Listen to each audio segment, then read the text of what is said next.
Welcome back, Mando.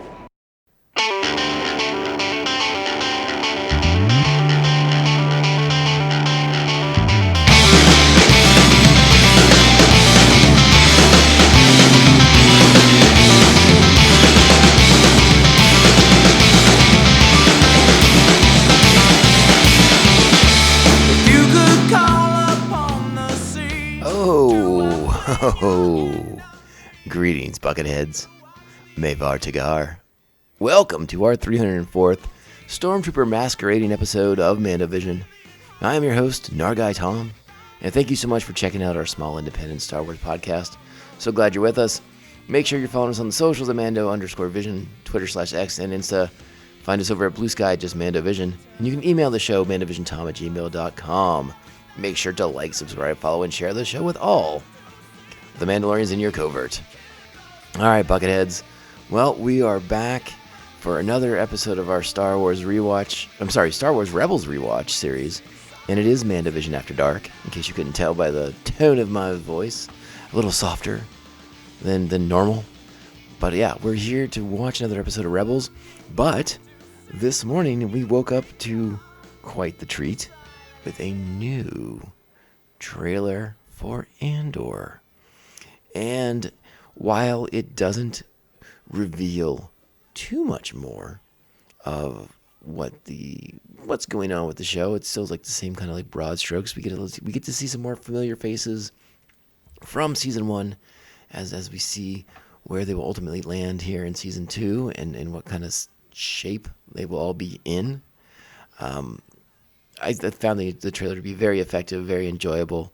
It's different from the previous one. They went with more of a Star Wars like trailer. No musical, no songs that we would be able to find in the real world here. More classic Star Wars stuff in play, and it exists to sort of underline the stakes of this season of Andor and just what is going on. The tyranny of the Empire, the atrocities that we will probably be seeing in this season. And yeah, I was watching the show, and I think there's still a good chunk of Disney that wants to bring a new audience in for the show, because I think if some reports are to be believed, Andor actually did really well, kind of after the fact, right? Like it actually is a show that aged a little bit better and got more watches down the road. And that's a good thing, right? So now we want to make sure that everyone comes on board and watches it now when it premieres. And the format in which they're dropping the episodes, I think lends itself pretty well to, well, I don't know. I'm not sure if it will lend itself well to casual viewers, but I like the idea that we can basically watch a Star Wars movie every week for 4 weeks. That's what's really exciting to me, and I would like to think that more Star Wars fans will be dialed in because they're getting the content faster. I know there are a decent percentage of people that still like the binging format. They want to wait for all the episodes to come out and then crush it all. And while I have sort of drifted away from that avenue because I find it better to let my mind process the shows a little bit more individually. When you're binging, you're going really fast and it's kind of hard to separate things. And even this way with the 3 episodes a night or a week, I'm gonna watch all 3 in a night like a Star Wars movie. And this is a dense show. Like there's a lot of like complicated things happening in this as far as like the plotting and the characterization. So it's gonna be a lot, and I look forward to the challenge of having to talk about these episodes here on the podcast. It's going to be very, very interesting trying to separate out the content of the 3 episodes per week. But again, I'm excited for it. I'm fired up for it. I think Andor looks absolutely fantastic, and I cannot wait to revisit these characters and what they set in motion in season 1. So really, really good stuff. As far as that goes, I think it's time to talk about Star Wars Rebels, this week's episode that we're rewatching here. still in the heart of Season 2. So let's go ahead and get the particulars out of the way for it. This is Star Wars Rebels, Season 2, Episode 9, Stealth Strike. Original air date was November 25th, 2015. Written by Matt Mishnowitz, directed by Brad Rao. Our principal cast for this week's episode: Taylor Gray as Ezra Bridger, Vanessa Marshall as Hera Syndulla, Freddie Prinze Jr. as Kanan Jarrus, Tia Sakar as Sabine Wren, Steve Blum as Zeb Orielos, Dave Filoni as Chopper, Derek Patridge as Admiral Brom Titus, David Oluwelo as Agent Callus, Keone Young as Commander Sato, Matthew Wood is several people, and of course Dee Bradley Baker is Rex, and several other people as well. Our plot for this week's episode: a new Imperial ship captures Ezra, Commander Sato, and his crew, forcing Kanan and Rex to go undercover as Stormtroopers to free the rebels. It's a fun episode, friends. I really like this one. A lot of good stuff with Kanan and Rex as they sort of, as their relationship sort of comes to a mutual understanding. And Kanan, I think, begins to let go of his feelings towards the clones for Order 66. And Ezra, I think, it stands out in this episode too. I found this one to be a lot of fun. I think it's a solid episode, very enjoyable, good character stuff in this one, and good action in this one too. You know, not a lot of Hera, not a lot of Sabine, not a lot of Zeb in this one, but we get a lot from our characters. Again, particularly Rex and Kanan, as they sort of find mutual ground. You know, a way to come together to get the job done. And Kanan, again, eventually letting go of things. But again, I really like the way Ezra stands out in this episode too, becoming quite the nuisance to the Empire. So let's go ahead, let's get into the episode, and you know what that means. It's time. Strap on your buckets. Let's go. Get out of here. We'll hold them off. You're going to have to relocate the covert. This is the way. This is the way. So as the episode opens, we find Sato and Ezra in a blockade runner heading out into hyperspace to look for a missing rebel ship, when they are violently pulled out of hyperspace. And we get the introduction of what was a really cool piece of expanded universe stuff initially back in the day, you know, the old EU, as it were, and we get to see a interdictor cruiser with this giant gravity well projectors just pulling a ship out of hyperspace, and it's a new weapon for the Empire. The you know, Sato and Ezra, they don't know what's going on around them, but as it yanks them out of hyperspace unexpectedly, and again, I always thought the interdictor cruiser was something that was really, really cool in the expanded universe, and I was a little bummed we never got to see it in any of the films or any of the movies. And I'll be honest, I totally forgot that they brought it in to Star Wars Rebels. So that was kind of neat to see it sort of be canonized in a sense through the animated show here, because it was a big piece of the old role-playing game, and a massive piece of again, the old EU books. Again, I'm as I referenced last week, a lot of the stuff that Michael Stackpole did in the X-Wing books, Aaron Alston with the X-Wings books, and Timothy Zahn as well. You know, they really got a lot of use out of these guys, these interdictor cruisers, and their ability to gank the rebels or the New Republic ships right out of hyperspace into various traps and plots and things like that. It was really. I thought it was a neat ship and a neat idea, as they sort of, well, I guess the best way to put it is the old expanded universe. I always thought did a really nice job of like laying out like a lot of the rules of hyperspace and things like that, rules that have been discarded in the new canon, which I don't care for. I like rules. You know, you gotta have some structure. You gotta have some understanding of things, you know, the limitations of them. Again, it's space fantasy, I get it. But when you sort of create, when you're world building, there's got to be some sort of boundaries to bump up against to keep things from getting too out of control. And I won't go down that road on some of the elements of the new canon that have been frustrating for me. But again, in the EU, I liked the structure. I liked that you had limitations, and the EU did a great job of explaining these things. And gravity well projectors and the effect they have on ships in hyperspace was awesome. I was a big fan of it. So again, to see it brought into the show, very much liked it. Well, Sato and Ezra captured by the Imperials.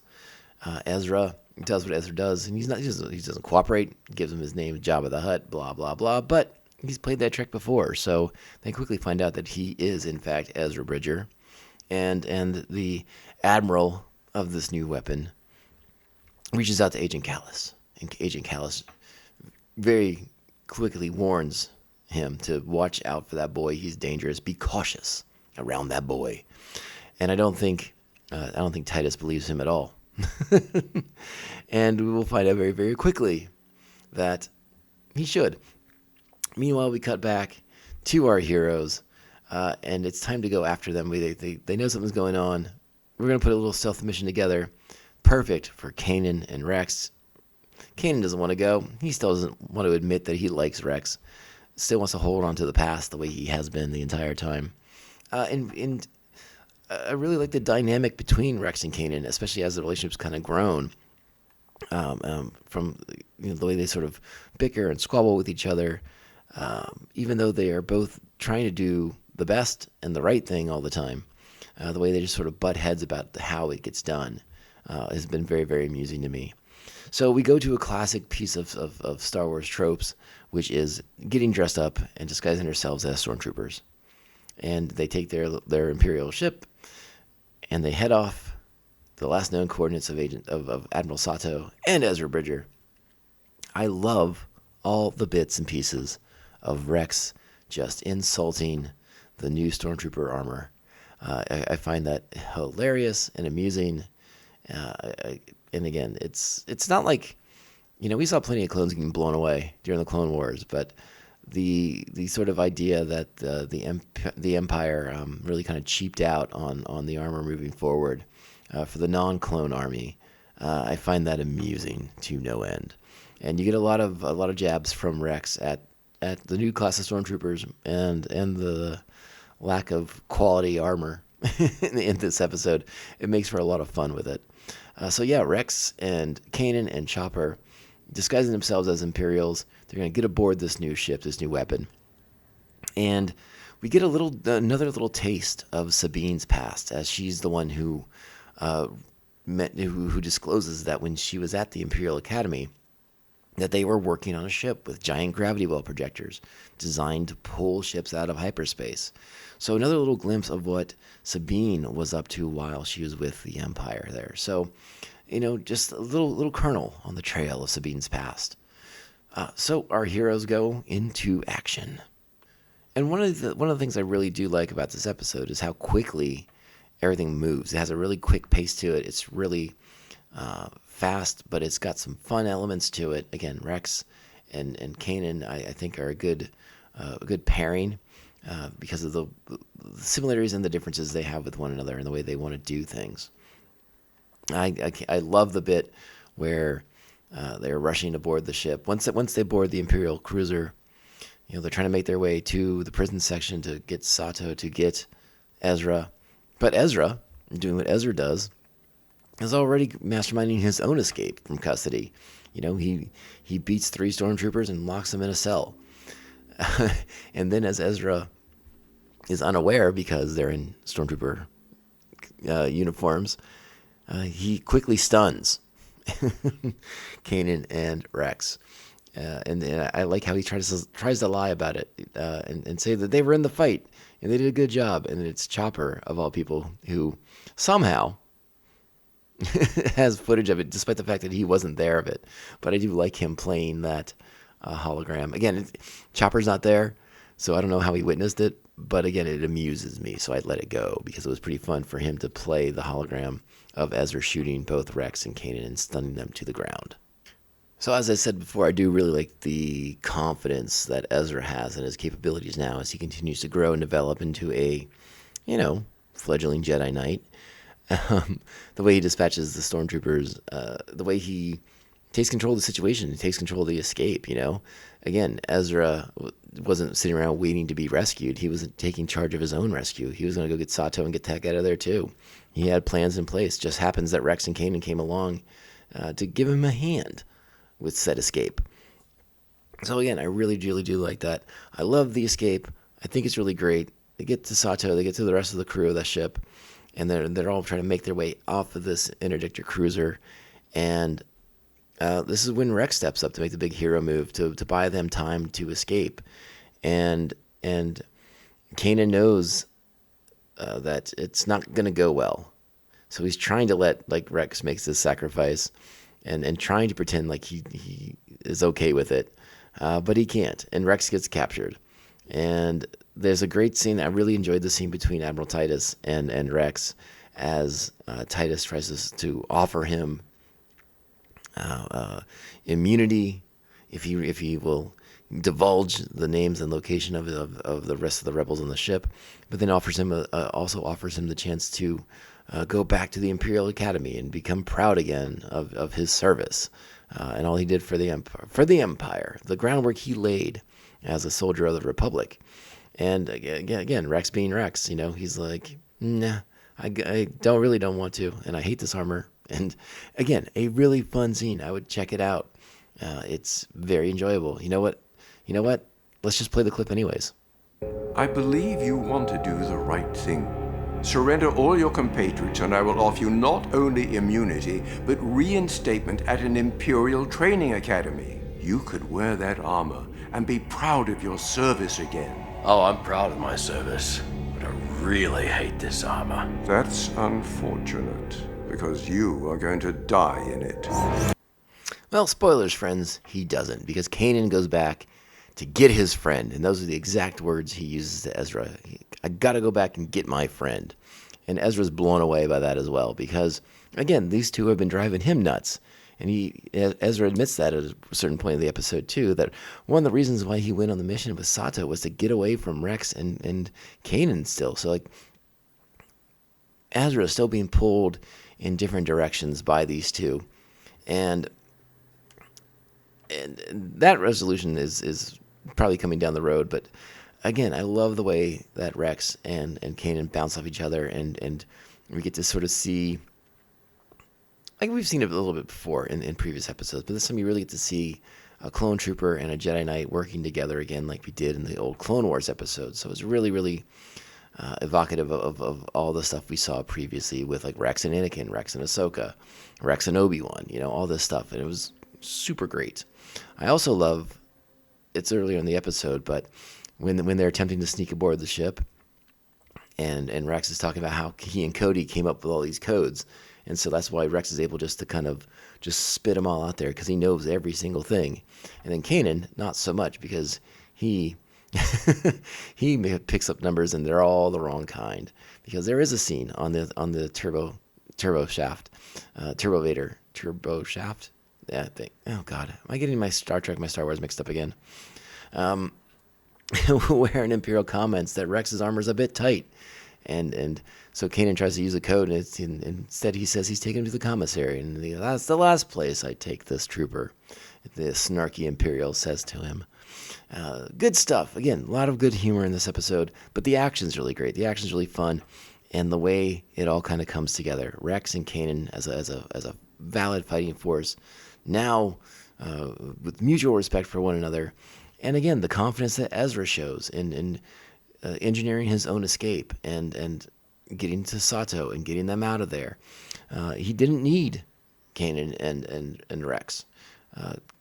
Ezra quite capable, so I love seeing that happen too. Really good moments, really great action, and a really fast pace, which I think helps set this episode apart. And we close with a nice moment once they escape. And, well, we haven't even talked about how they escape, too, because, again, Chopper's part of this team, and he's in there sabotaging the ship so that when it engages its gravity wells, it will not just grab the ship it's targeting, i.e. the Rebel blockade runner, but it's going to grab every ship in the vicinity. So it starts pulling in the other Imperial cruisers that are in the area, part of this sort of Imperial Rebel hunting fleet.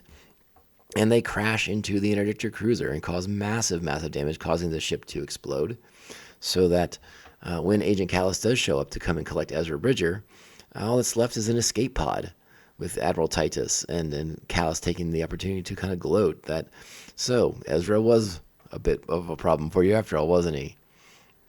And then we cut back to our heroes as they head back to as they head back to the base. Gael, I think they are on.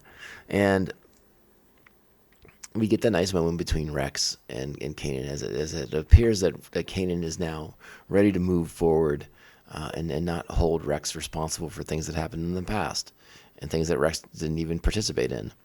And they give each other a nice salute. It's lovely. Great moment for the show. Yeah, no, big fan of this episode. I give it 8 buckets really easily. It's, again, fun, fast-paced, good action. The sequence where the Imperial ships are crashing into each other and the interdictors exploding looks fan-freaking-tastic. Big fan of this one. Looks really, really good out there. So yeah, 8 buckets for this week's installment of the Star Wars Rewatch series. So with that being said, let's get the heck out of here, guys. Follow us on the socials, Mando_Vision, Twitter/X and Insta. MandoVision at Blue Sky. Email the show, MandoVisionTom@gmail.com. Make sure to like, subscribe, follow, and share this show with all the Mandalorians in your covert. A great way to support the podcast. Sweet 5-star reviews. They truly help small independent shows like us stand out and not get lost in the shuffle of the 7 bajillion podcasts you could be listening to right now if you weren't so amazing in supporting this one. So thank you again, Bucketheads, for being here for me. Truly appreciate every single person out there that listens to this podcast. Please go out there and continue to be great Star Wars fans. We have a lot of exciting content coming up here in the month of April. So let's get ready for that. I know it's still March, but April's right here. It's coming up around the corner. We'll be talking about Andor. We'll be talking more Rebels. We're going to get into some of the new wave of Star Wars comics. Got a lot on the menu. So we'll be back. We'll talk to you soon, my friends. But hey, Bucketheads, you know how this ends. The podcast can only end one way. This is the way. This is the way. This is the way. This is the way. I find that answer vague and unconvincing.